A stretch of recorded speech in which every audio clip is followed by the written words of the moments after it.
చెప్పకుండా శాసనసభ వాయిదా వేసుకొని ఈ ప్రభుత్వం పారిపోయింది. ఇంకోటి బీఆర్ఎస్ ఏం చేయలేదన్నారు. ఈ వడ్డీ లేని రుణాలు 2014లో మా ప్రభుత్వం వచ్చినాడు 2000 కోట్లుండే. ప్రతి సంవత్సరం పెంచుతూ మా ప్రభుత్వం దిగిపోయే నాటికి 14,000 కోట్ల రూపాయలు చివరి ఆర్థిక సంవత్సరంలో మహిళలకు మేము రుణాలు అందించాం. మీరు కొత్తగా చేసింది ఏం లేదు. అది రొటీన్గా ప్రతి సంవత్సరం పెరిగేటువంటిది. 2000 నుంచి మేము 14,000 చేశాం. 14 నుంచి 20 అయింది. అసలు విషయం ఏంది నేను అడిగింది, మీరు మీ బడ్జెట్ ప్రసంగంలో ముఖ్యమంత్రి గారు బయట ప్రసంగంలో 1,00,000 కోట్ల వడ్డీ లేని రుణం అన్నారు. 1,00,000 కోట్ల వడ్డీ లేని రుణానికి ఉత్తర్వులు ఇస్తే చూపండి, లేదా క్షమాపణ చెప్పండి అన్న. నా మాట ఇవాళ రాష్ట్ర మహిళలు వింటున్నారు. మహిళలకు తెలియదా? మీరు 5 లక్షలకే పరిమితం చేశారు. 20 లక్షలు మహిళా సంఘం తీసుకుంటే మిగతా 15 లక్షలకు ఇవాళ వాళ్ళు వడ్డీ కట్టుకోవాల్సి వస్తూ ఉంది.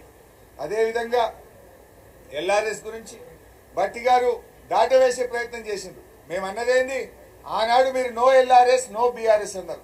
ఉచితంగా ₹1 లేకుండా ఎల్ఆర్ఎస్ ను రెగ్యులరైజ్ చేయాలని చెప్పి మీరు చెప్పారు. మరి మేమన్నది అదే కదా, ఎల్ఆర్ఎస్ ను ఉచితంగా చేయండి.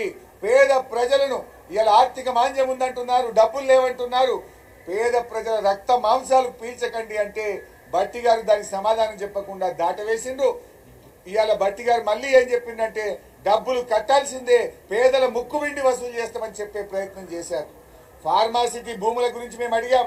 ఆనాడు భూములు వాపసు ఇస్తామన్నారు. ఇంకా 14,000 ఎకరాలు లాక్కుంటున్నారు. ఇదెక్కడి న్యాయం అంటే దాని మీద సమాధానం చెప్పకుండా ఇవాళ పారిపోయింది అధ్యక్ష. అదేవిధంగా అధ్యక్ష, ఫీజు రియంబర్స్మెంట్ 8,000 కోట్ల రూపాయలు దాదాపు పెండింగ్ లో ఉంటే కేవలం 700 కోట్ల ఇచ్చి ఇవాళ ఈ విద్యార్థులకు అన్యాయం చేసింది కాంగ్రెస్ ప్రభుత్వం. అధ్యక్షనే వస్తుంది పొద్దు నుంచి అదే మాట్లాడే అవకాశం అయితే మిత్రులారా, అదేవిధంగా అప్పుల విషయంలో తిరిగి అదే తప్పులు చెప్పే ప్రయత్నం చేశారు. బీఆర్ఎస్ ప్రభుత్వ హయాంలో 4,20,000 కోట్లు మాత్రమే అప్పుంది. లెక్కలు చూపండి అని మేము అడిగాం. లెక్కలు చూపుతలేరు, కాగితాలు ఇస్తలేరు, అన్ని గోబల్స్ ప్రచారం చేసి సభ వాయిదా వేసుకొని పోయిండ్రు. ఇసుక గురించి మాట్లాడిండ్రు. 2004 నుంచి 14 వరకు కాంగ్రెస్ ప్రభుత్వం అధికారంలో ఉంటే ఇసుక మీద వచ్చిన ఆదాయం కేవలం 12 కోట్లు మాత్రమే. కానీ బీఆర్ఎస్ అధికారంలోకి వచ్చిన తర్వాత ఒక ట్రాన్స్పరెంట్ పాలసీని తెచ్చి దాదాపు మేము 5,000 కోట్లకు పైగా ఈ రాష్ట్రానికి ఆదాయం పెంచినాం. అదేవిధంగా మేము చాలా విషయాలు అడిగాం. సర్పంచ్లకు, చిన్న కాంట్రాక్టర్ల పెండింగ్ బిల్లులు అడిగితే సమాధానం లేదు. ఎస్సీ ఎస్టీలకు ₹1,00,000 పెంచి ఇండ్ల నిర్మాణానికి 6 లక్షలు ఇవ్వాలంటే సమాధానం లేదు. రైతులకు 31,000 కోట్ల రుణమాఫీ గురించి 2 లక్షల పైన ఇవాళ ఉన్నటువంటి రైతుల రుణమాఫీ గురించి అడిగితే దాని మీద సమాధానం లేదు. ఉస్మానియా యూనివర్సిటీలో మీరు నిషేధాజ్ఞలు పెట్టారు, ఇదెక్కడి న్యాయం అని అడిగితే దాని మీద సమాధానం లేదు. అంగన్వాడీలకు, ఆశాలకు 18,000 రూపాయల ఫిక్స్డ్ వేతనం ఇచ్చిన మాట ప్రకారంగా ఎప్పుడు ఇస్తారంటే దాని మీద సమాధానం లేదు. ఇట్లా మేము అడిగిన ఏ ఒక్క అంశం మీద. అదేవిధంగా ఉద్యోగులకు ఇవాళ పిఆర్సీ కానీ డిఏల గురించి అడిగాం, దాని గురించి చెప్పట్లేదు. ఉద్యోగులకు డబ్బులు ఇవ్వమంటే అప్పులు పుట్టలేమంటున్నారు. కాంగ్రెస్ కార్యకర్తలకు మాత్రం 6,000 కోట్ల రూపాయలు ఇస్తాం, పంచి పెడతామని మాత్రం మాటలు ఇస్తున్నారు. అంటే ఉద్యోగులకు న్యాయబద్ధంగా హక్కుగా రావాల్సిన డబ్బులు ఇవ్వమంటే ఇవాళ డబ్బులు లేవని ముఖ్యమంత్రి ఉల్టా దబాయిస్తున్నాడు. భట్టి గారు దాటవేస్తున్నారు. బీఆర్ఎస్ ప్రభుత్వం మా ఉద్యోగ ఉపాధ్యాయులకు 73% పిఆర్సీ ఇచ్చింది. కానీ మీరు పిఆర్సీని ఇస్తలేరు. 4 డిఏలు పెండింగ్ లో పెట్టిండ్రు. బకాయిలు ఇవ్వడం లేదు. రిటైర్డ్ ఉద్యోగులకు రావాల్సిన బెనిఫిట్లు ఇవ్వట్లేదు. ఒకవైపు ముఖ్యమంత్రి గారేమో 1,00,000 కోట్ల రూపాయలతో మూసి ప్రాజెక్టు కడతా అంటుండు. హైదరాబాద్ సుందరీకరణ చేస్తా అంటున్నాడు.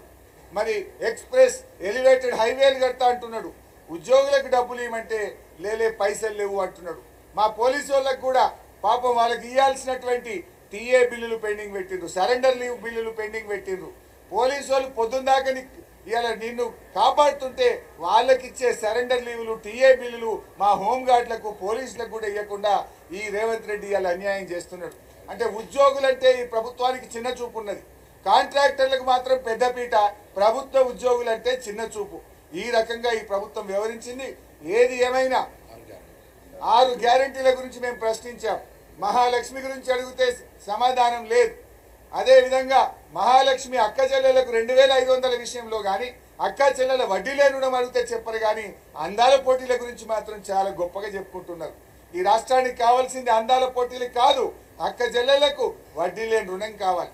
అక్క చెల్లెలకు మీ 6 గ్యారెంటీల్లో మొదటి హామీ మహాలక్ష్మి కింద 2500 ఎప్పుడు ఇస్తారో చెప్పండి, వృద్ధులకు 4000 ఎప్పుడు ఇస్తారో చెప్పండి అంటే ప్రభుత్వం సమాధానం చెప్పకుండా సభ వాయిదా వేసుకొని పారిపోవడం సిగ్గుచేటు. ఈ సభలో ఈ రకమైన సాంప్రదాయం మంచిది కాదు. మీరు ఎంతసేపు అన్నా మాట్లాడండి అంటారు, క్లారిఫికేషన్ టైం అయిపోతే ఎట్లా? అన్ని అబద్ధాలు చెప్పి అవాస్తవాలు చెప్పి సభను తప్పుదోవ పట్టించి మధ్యలో అడిగితే లాస్ట్కి ఇస్తామంటారు. లాస్ట్కి ఏమో సభకు అవకాశం ఇవ్వకుండా వాయిదా వేసుకొని ఈ ప్రభుత్వం పారిపోయింది. ఈ ప్రభుత్వం సమాధానం లేదు కనుకనే, చెప్పుకోవడానికి లేదు కనుకనే, మేము అడిగే ప్రశ్నలకు జవాబు చెప్పలేక ఈరోజు సభలో నుంచి పారిపోయింది. దానికి 3 గంటల బ్రేక్, ఇలా దానికి 2-3 గంటలు కూర్చోబెట్టి ప్రిపేర్ అయ్యి వచ్చి ఏం చెప్పిండ్రు? అప్పులు, అన్ని అబద్ధాల వంటకం, అప్పుల మీద కానీ గ్యారెంటీల మీద కానీ అన్ని అబద్ధాల వంట వండుకొని వచ్చి అబద్ధాలు చెప్పి సభ వాయిదా వేసుకొని పారిపోయింది.